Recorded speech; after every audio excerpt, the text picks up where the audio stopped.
A lot of what this car is obviously is based on what it inherited, and from its G body. Yes. Yep. So I'm gonna step back a bit, as if I don't know anything about what a G body is, and ask you first, because I've heard mention of this thing called a G body.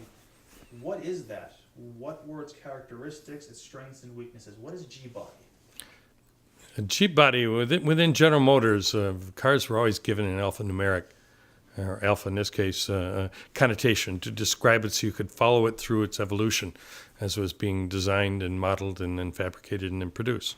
The G body was shared across, I believe, 4 General Motors divisions: Pontiac, Chevrolet, Oldsmobile, and Buick, and everything from Grand Prix to Cutlasses to Regals to Monte Carlos. I couldn't think what the Chevrolet equivalent was, but those were all based on the G-body chassis and platform.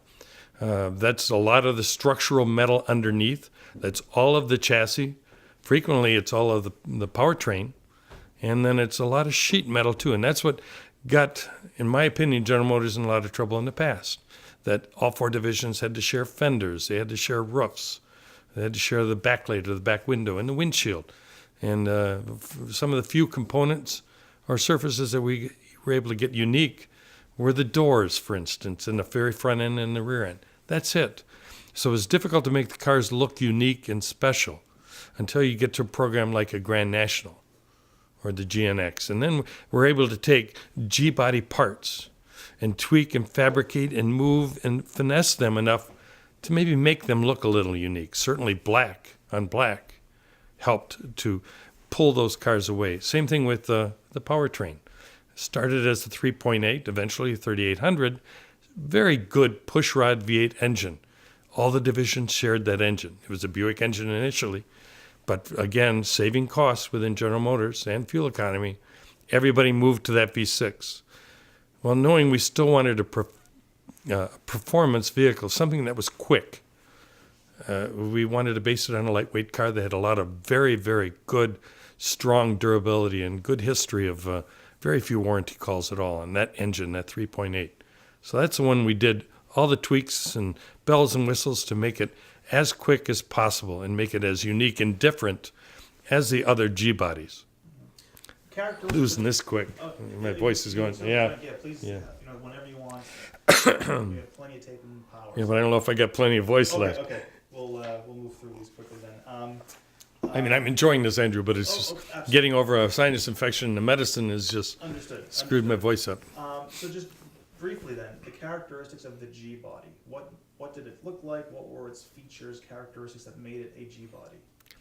The G body characteristics of the G body were a lot of flat surfaces, and where you knew you were going to have to marry into the fender of the Pontiac Grand Prix, you would only be able to take and shape the front door surface within certain tolerances or limits. It was designed to be both convertible with a lot of modifications underneath, a sedan with 4 doors, or a two-door sedan. And that's, again, for all 4 divisions. So there were many, many iterations that came off this G body. And the G body, if you think about it, is everything underneath. It's almost like the studs, the joists, and the rafters that's in your house. The skin or the brick or the vinyl siding is all hung on that those components, the rafters, joists, and etc., and studs. The studs themselves would be like the G body architecture of a car. The exterior skins or the sheet metal are welded or hung and bolted onto those parts underneath, whether the longitudinal upper and lower control rails, front or rear. So that was the basic architecture that was stamped out the same for all 4 divisions, and each division had 3 or 4 models off of that car itself. I see. And from the perspective of performance, what would have been some of the inherited disadvantages of the G body? The G body carried some disadvantages or compromises, I would rather say, with it that made doing or building the Grand National and GNX difficult. Number one, it was a big car. It was a heavy car. It was an old chassis. It had been around for a long time, and old things don't necessarily like to be shown a new trick that they're going to have to perform next week. So we would have to worry about the rear end, the traction. You could do all you wanted to improve the performance of the engine.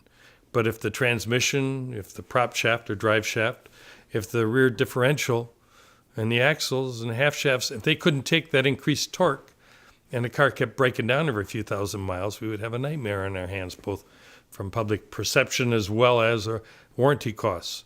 So we knew we had to, within limits that G architecture gave us, we were restricted in what we could do to enhance the performance and the durability of those components so they could handle that additional horsepower and torque.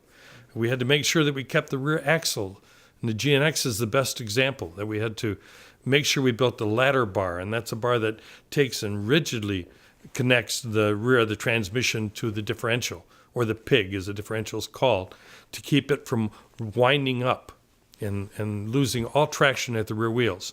And one of the most unique experiences in the correct launch of a GNX is to brake torque it. And you knew you were right about there when the rear end of the car would lift almost 2 inches off the ground, off tires still in contact, but off the rear axle.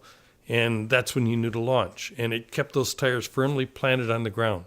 Same thing with steering and control. You wanted to make sure that the car handled well and stopped well, as well as accelerating. So there were many changes we had to make based on the limitations of the G-body architecture, and I think we did the best we could. Was it all disadvantage working with that platform, or were there any advantages to working with the G-body in terms of performance? On working with the G-body, there weren't all disadvantages. There were many advantages that are a few that I would certainly like to point out. And one of them would have been, number one, we had a platform to begin with.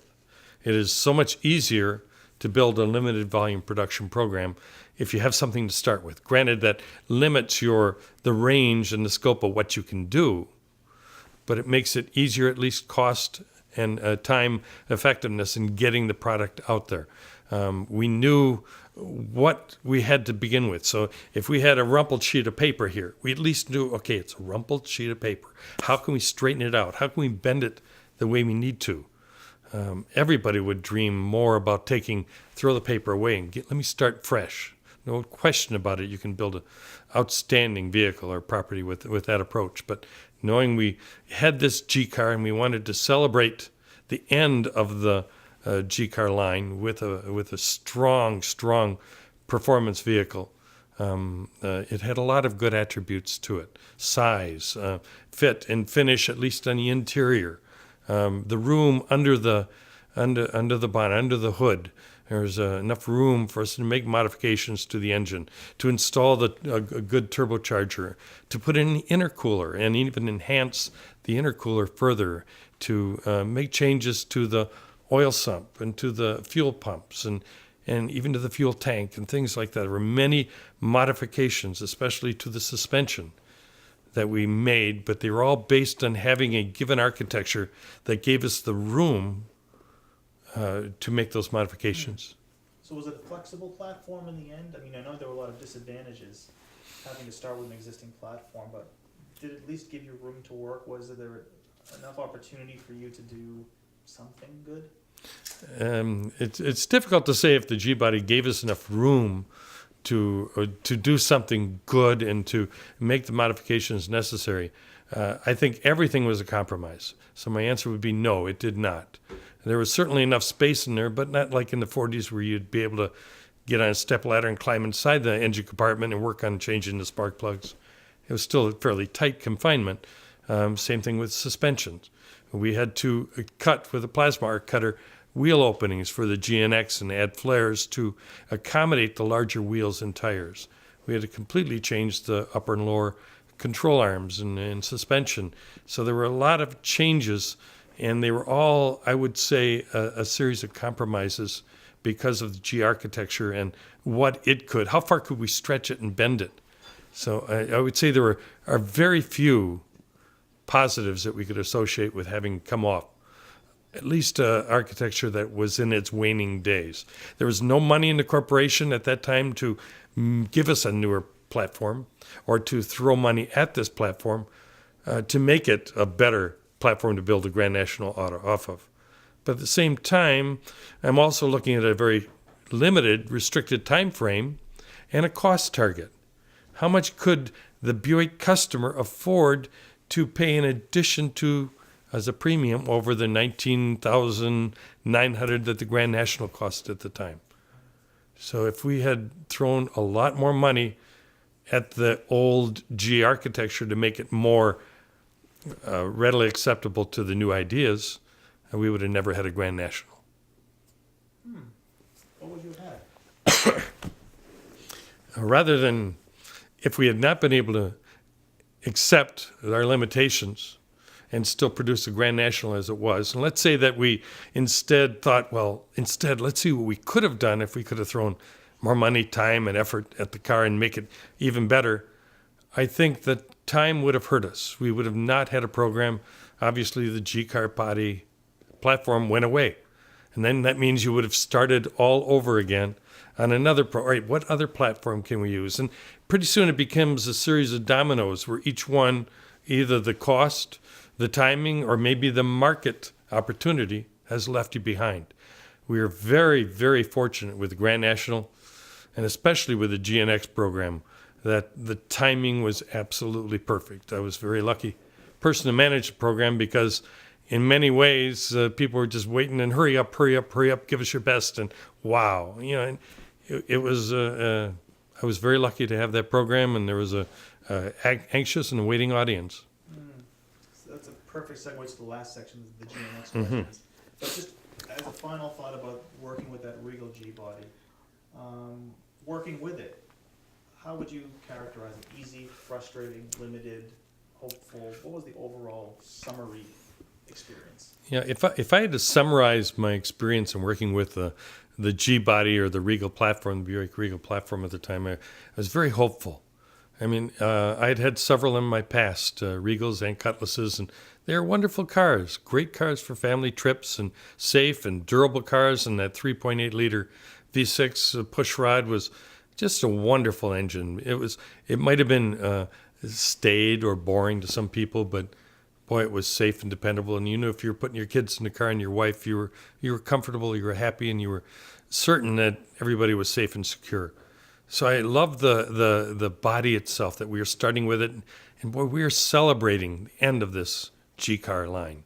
We were going out with a big bang, the best we could, in building the absolute best car we could dream of, let alone produce. Granted, limited volume, we had to do that. That was restricted. Granted, limited price, we had to do that as well. But speed and performance and sheer fun were not limited in any sort or fashion. Just covered 3 questions there. That's great. Oh, good. Because one of the questions was, did you know that the project was ending in '87? Yeah, when the okay, GNX good. came? Yep, Of course, yep. you got that. Yep. With the GNX, were you trying to reach any particular performance benchmark? Was there a number you were trying to hit, be it acceleration to 60, be a quarter mile, horsepower? Was there a target, or was it just all in? Whatever we can get, let's just go for the maximum. On the GNX program, which is, I can't help but smile, when we originally had our first meetings and our first discussions about the program, there were absolutely no targets, just build us the fastest, quickest, most fun car you can think of in a short period of time for a very limited number of vehicles. We certainly never targeted horsepower or torque. One of my goals originally, one of my directives was, I want more torque than horsepower. I want this car to not just be quick, but show that it could pull stumps if it needed to. There was a lot of power in a V6 engine, and it could go on forever with no failures. But horsepower and torque really were not images or goals that I had in mind. Certainly it was to reduce the 0 to 60 time. The time was in a quarter mile. We were looking at, I was even saying, can we reduce it by, what about 2 seconds? Both, well, they'd say, what do you mean, the quarter mile? Are you talking the drag strip? I said, yes. And well, we can't do that. I said, let's try.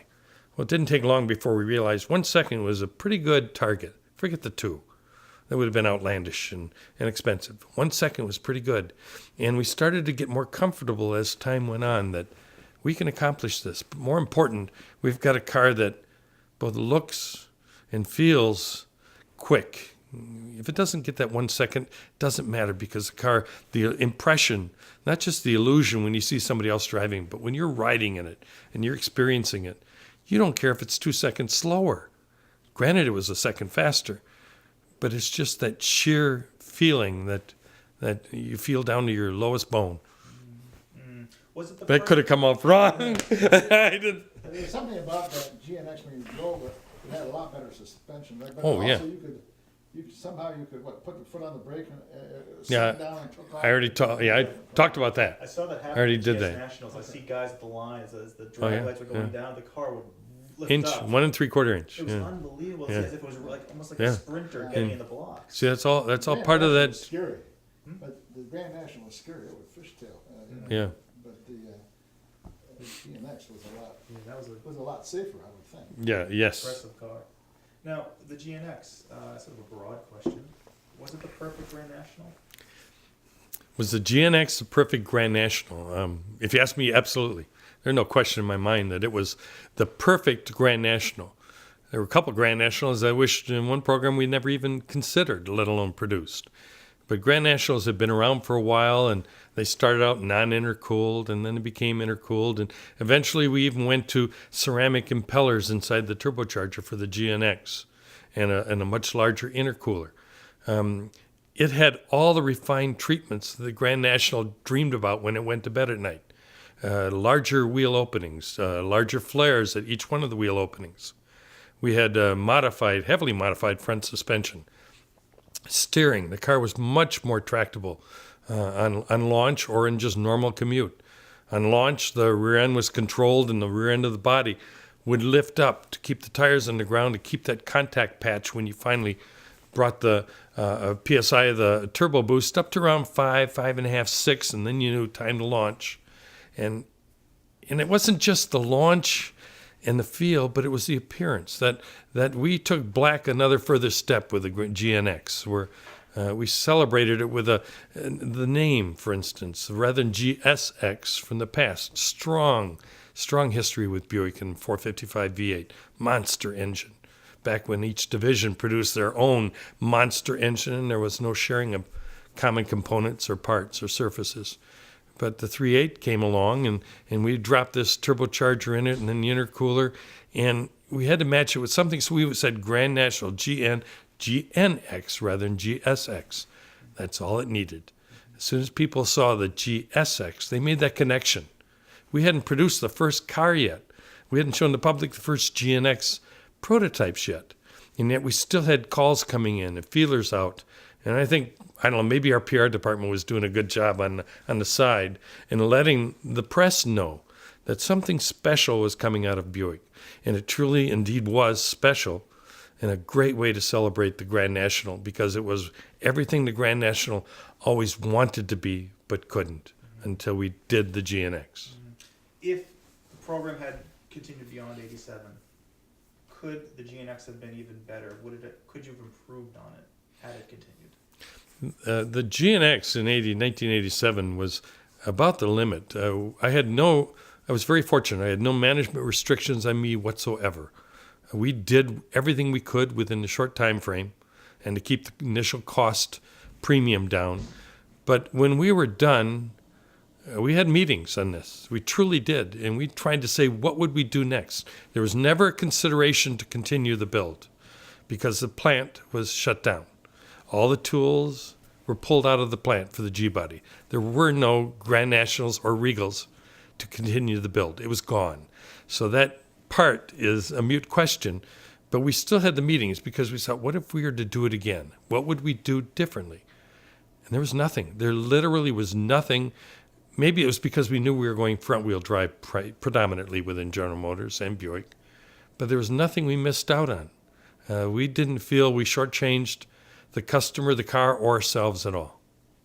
When you say short time frame, just so I know, what kind of time frame are we talking about? From commission to delivery, how much time did you have?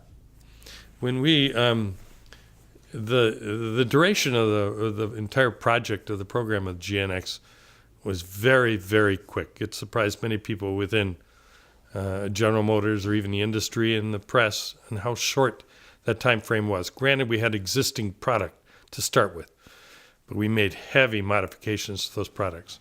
The only way we could do it was to bring in an outside source.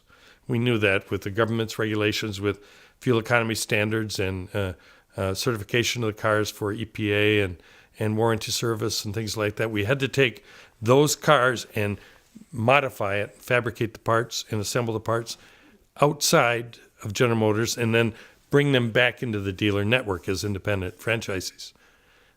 So I forget where I was going with this. Years? Was it months? Oh, that's right. Thank you. I'm hoping I'd get. Okay, it was the time frame for developing this program was less than a year.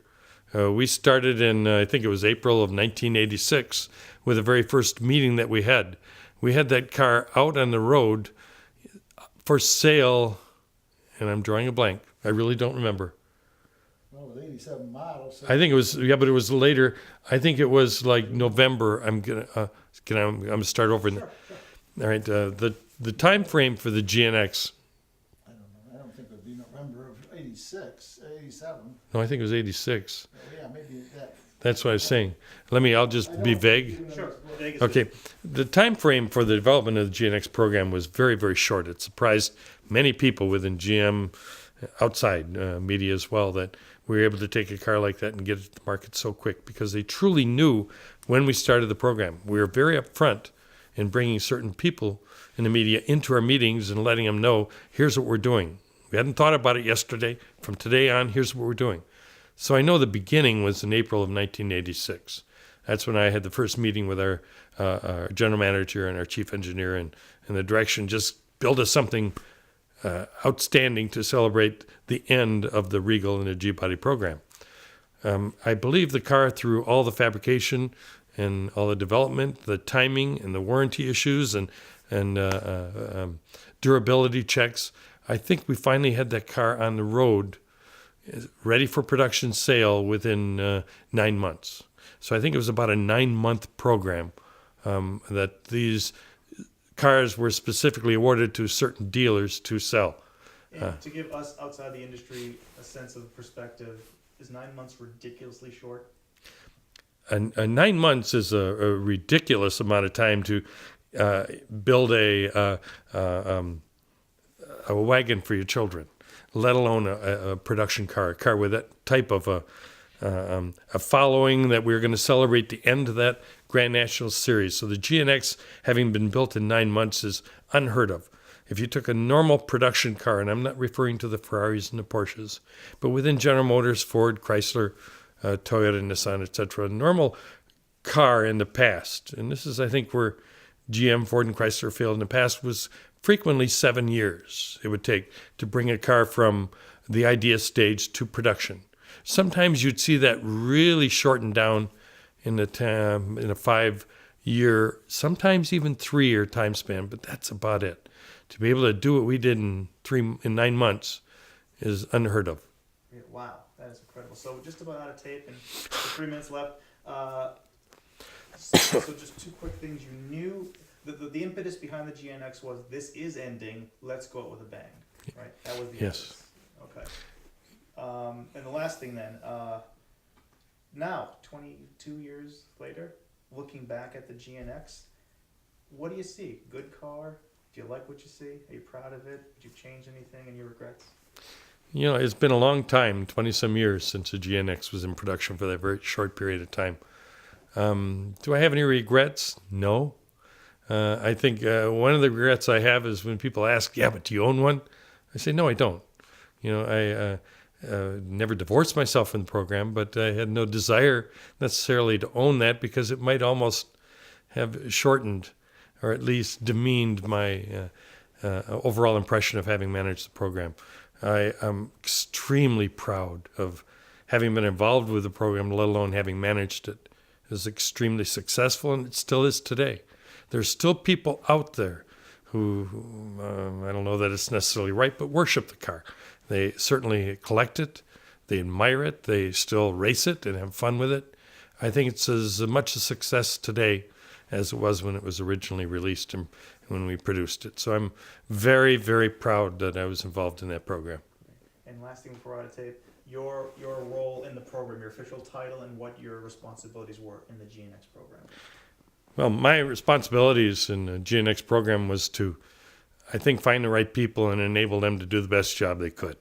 I was advanced concept and specialty vehicle manager for Buick. At the time, I had previously been at General Motors design staff for 20 years. And I managed all the special convertibles, faster cars, Landau tops, fake convertible tops, anything that was unique or unusual was mine. But every once in a while, you'd get a chance to do a program like the GNX.